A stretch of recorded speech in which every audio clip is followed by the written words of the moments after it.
Coach, I appreciate that. I look forward to seeing you at camp. Make sure you got your tennis shoes on. No flip-flops on the sidelines. I always harassed him about. I just want to start by obviously saying how thankful and grateful I am to be back into the Big Ten and a part of this. To be representing the University of Wisconsin, our football program, and most importantly, this football team that we have today.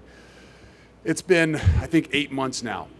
8 months since I've moved to Madison, and I can tell you that everything involved in what I've done in the last 8 months has exceeded my expectations. And I know I went into it a little bit blind, not knowing all things about Madison and all things about Wisconsin, but I'm talking about from the community, the city, the campus, the actual university. I mean, all those things in the 8 months I've realized and recognized an incredible amount of amazing things that I had no idea about.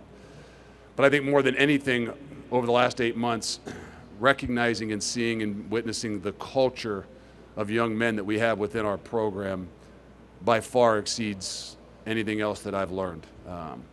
And for that, I must give a lot of recognition to those that have come before me.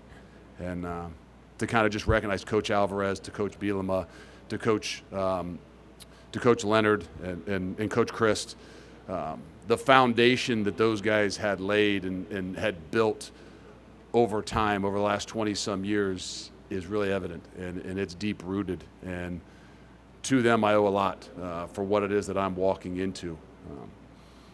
So for that first month for me, it really was about recognizing and seeing all the things that had gone on over the last 20-some years.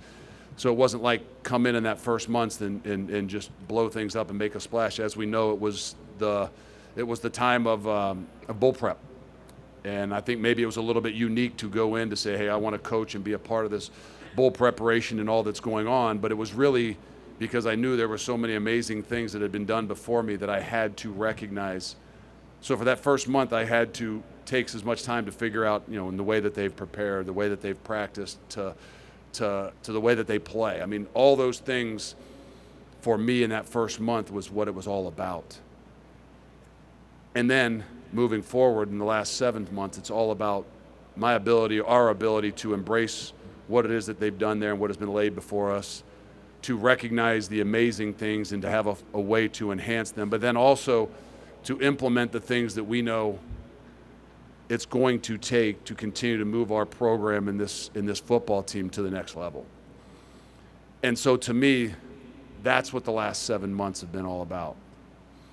And I can say now we're less than 1 week away from actually putting that to the test, right?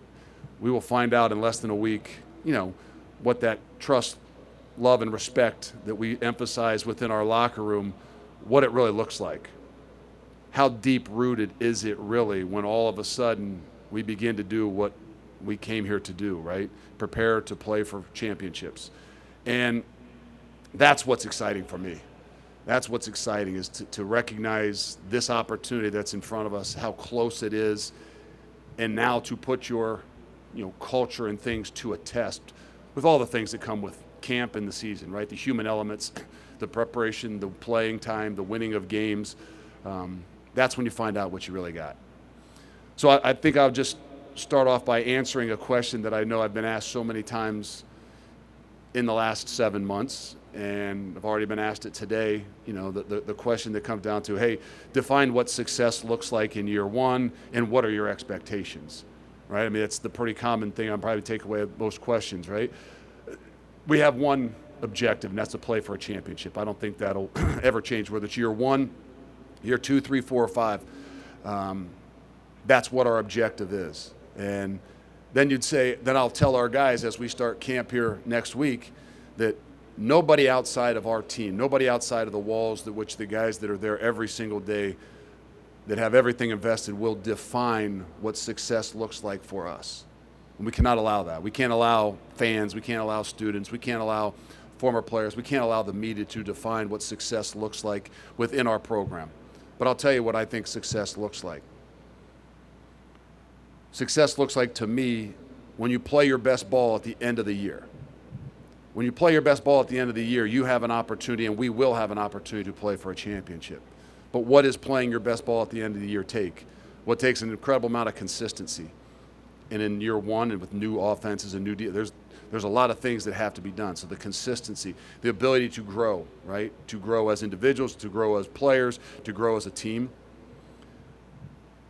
is really critical in how the development will happen. And then our ability to handle adversity, which every one of us know, whether it's the start of camp or the start of the season, you're going to, no matter how your season is going, encounter adversity. That's the beauty of this game. How we handle that, how we have the ability to grow, how we have the ability to come together, the way that which we play in those last month of the season will really help me and our program define what it looks like and what it is as we move forward. So we've got 3 great young players with us here today representing our program. It's quite unique that we've got a 5th-year guy, we've got a 3rd-year guy, and we've got a 1st-year guy.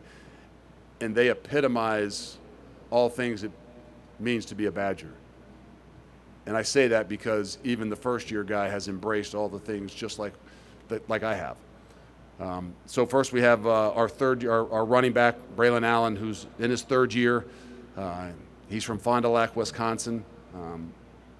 We have Muma John Mehta, who's a 5th-year graduate linebacker for us, who's from Illinois. And then we have Tanner Mordecai, who is obviously a graduate senior from Waco, Texas. 3 great individuals that give a depiction of our entire program. And you'd say a 1st-year guy gives a depiction of your program. Yeah, we've got a lot of 1st-year guys within our program, whether they're players or they're coaches. And I think the uniqueness of those guys and how they've come together really kind of gives a great depiction of our entire program. So I'll open it up for questions. All right, please get your hands up so we can get the mic to you.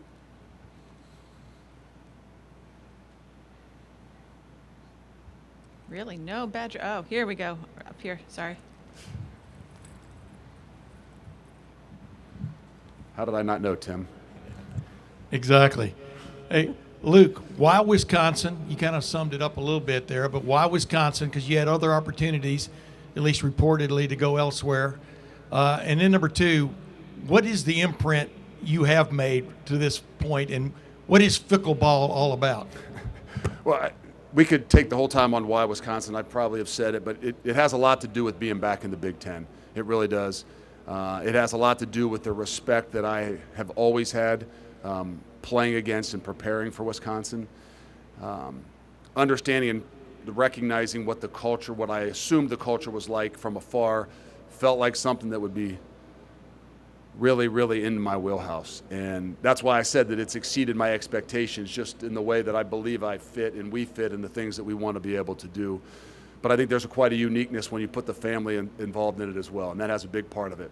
Timing has a lot to do with that, but then the ability for my family, our families, the people that have come with us, that to do it as they want to do it and be able to do it with their own kids as well. And then whatever you want to call Fickell, it's not about me. Hopefully we all will understand that. It's about the way we can do things together. And I think what the ball will look like from us is, it doesn't matter whether it's running or throwing the ball. It doesn't matter whether it's 4 wides or packed back in there like maybe the traditional style, whether it's a 3 down or a 4 down. What it looks like is the ability for guys to do things together, the ability to feed off of one another, the ability to ultimately, this is a game about toughness and your ability to be physical up front, your ability to win ball games in the 4th quarter. That has a lot to do with a mentality. That has a lot to do with not just how you play the game, but how you train in the game. So I think all those things together was one of the things from afar that I felt like could fit and be a really good natural fit for me walking in the door. And that's what I said. I've been not pleasantly surprised, but I've been really impressed with all things that I didn't know. Hey, Luke. We're going to stay over here to our left. Jimmy Watkins, Cleveland.com. We haven't seen it yet, but the quarterback that you grabbed from the portal and the offensive coordinator you hired, it seems like you might be changing what has been the philosophy of Wisconsin. Why do that? Why not? I think to the naked eye, to the normal fan, to the kids on campus, to whoever, I mean, I think you're going to, yeah, it's going to look different. There's no doubt, whether it's, 2 tight ends, 3 tight ends, 2 backs in there, that may be the tradition of what Wisconsin has been and been really successful with, to the ability of being able to spread things out a little bit more. I don't think that it was anything to do with, hey, let's change what it is that they've done and been really good at, and let's bring in somebody that's going to do something different. It's more about people. And obviously I learned that growing up in the Midwest and from a great former coach as well. It's about people.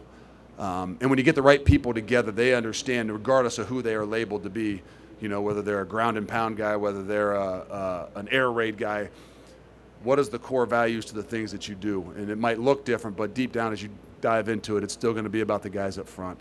It's still going to be about physicality. It's still going to be about controlling and winning the lines of scrimmage, whether it's offensively or defensively. But the thing that I loved about this opportunity in particular was they never asked about that. It wasn't like, well, what are you going to change, or what aren't you going to change, or this is what. No, it's, we believe in you as a person, we believe in you as a coach, and we believe that you'll do what's best to continue to grow our program and move us forward. And so I give a lot of credit to obviously Chris McIntosh, who believed that, and the people that are around us, that we'll figure out what exactly it will look like as we continue to grow, but the core values won't change. Okay, and we have one final question here to our left. Hey, Coach. Steve Hellwagon, Bucknuts 24/7. Congrats on Thanks, getting to Steve. the Big Ten. My question: you played for John Cooper, Jim Haycock at Ohio State.